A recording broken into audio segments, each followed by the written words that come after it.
Welcome to Disha TV. ప్రతి రాష్ట్రానికి ముఖ్యమంత్రి, ఉప ముఖ్యమంత్రి ఉంటారనే విషయం అందరికీ తెలుసు. సీఎం ఏం చేస్తారు, ఆయన విధి విధానాలేంటి అనే విషయం కూడా దాదాపు అందరికీ తెలిసిన విషయమే. కానీ ఉప ముఖ్యమంత్రి అంటే ఏంటో, తాను ఏం చేస్తారో ఎవ్వరికీ తెలుసుండదు. మన రాజ్యాంగంలో కూడా ఎక్కడా ఈ పదవి గురించి ప్రస్తావించలేదు. కానీ రాజకీయాల్లో వీలుగా ఈ పదవిని తీసుకొచ్చారు. మంత్రి మండలిలో ఉప ముఖ్యమంత్రి రెండో అత్యున్నత స్థాయి సభ్యుడిగా రాష్ట్ర మంత్రిత్వ శాఖలో కేబినెట్ పోర్ట్ఫోలియోను కూడా కలిగి ఉంటాడు. ఒకే పార్టీ సభ్యుని మద్దతుతో రాష్ట్రాన్ని పరిపాలించడానికి లేదా సంకీర్ణ ప్రభుత్వంలో రాజకీయ స్థిరత్వాన్ని, బలాన్ని తీసుకురావడానికి లేదా రాష్ట్ర అత్యవసర సమయాల్లో సరైన కమాండ్ అవసరమైనప్పుడు ఉప ముఖ్యమంత్రి పదవి ఉపయోగించబడుతుంది.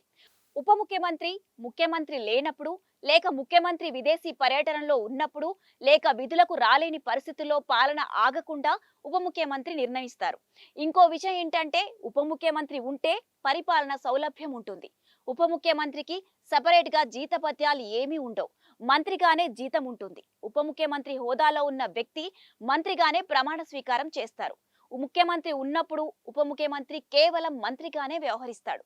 రాష్ట్రానికి సంబంధించిన విషయాల్లో ముఖ్యమంత్రికి సలహాలు ఇస్తూ ఉంటాడు. రాష్ట్రానికి ఎంతమందైనా ఉప ముఖ్యమంత్రులు ఉండొచ్చు. గతంలో చూసుకుంటే ఆంధ్రప్రదేశ్లో వైఎస్ జగన్ ప్రభుత్వంలో 5 మంది ఉప ముఖ్యమంత్రులు ఉండేవారు.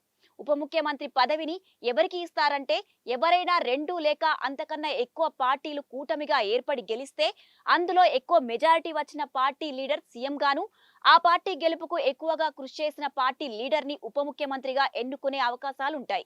ఎలా అంటే, ఇప్పుడు ఉన్న చంద్రబాబు ప్రభుత్వం ఎన్నికల్లో జనసేన, బీజేపీతో కూటమిగా పోటీ చేసి 164 సీట్లతో గెలిచారు. ఇందులో మెజారిటీ టీడీపీ, చంద్రబాబు ముఖ్యమంత్రి అయ్యారు. పార్టీ గెలుపుకు కారణమైన జనసేన అధినేత పవన్ కళ్యాణ్ కి ఉప ముఖ్యమంత్రి పదవి ఇచ్చారు. ఉప ముఖ్యమంత్రి నామమాత్రమే అయినా తనకంటూ ప్రత్యేకమైన గుర్తింపు ఉంటుంది. ఈ వీడియో గనుక మీకు నచ్చినట్లయితే లైక్ చేయండి, షేర్ చేయండి, సబ్స్క్రైబ్ చేయండి.